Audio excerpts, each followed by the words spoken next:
So then now we have the Fallon that we were talking about, but again, the Fallon is wearing tights or leggings or whatever it is, so her legs are this pearlescent teal.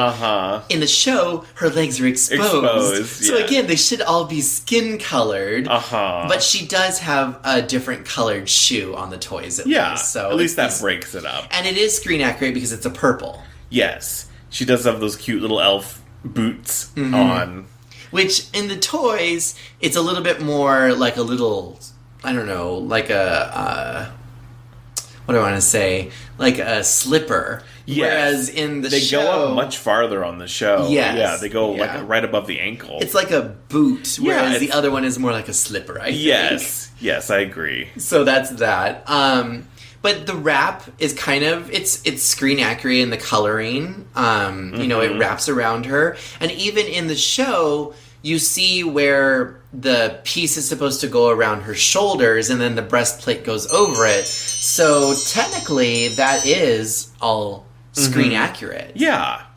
No, I mean, I appreciate that they got the wrap dress correctly. Like, I think it could have been so much easier for them to just do a sewn like a skirt dress. or something like that. Yeah. Exactly. And then they have... Now, the difference is that on the toy versus the artwork, there is a little bit difference because in the toy, it's more of like this breast clip-on piece, whereas in the artwork, it's more like a chest piece. I mean, it kind of goes to her waist. I've never really noticed before on the artwork that it's a much fuller piece than the toy. Right.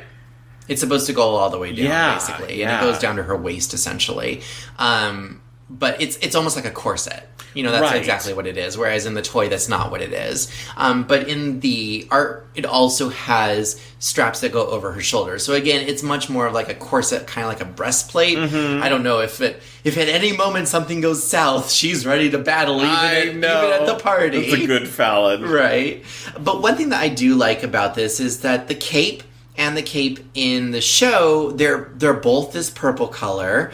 Because it's a darker color, even though it's a lighter fabric, it feels heavier. Right. You know, and I like the contrast. Again, Fallon's sporting all the colors. So I like the contrast of the darker shade of purple with the lighter shade of like the teal. Yeah. And it just goes really well together. Yeah, it's always, purple and teal is always a really pleasant color combination, so... Exactly.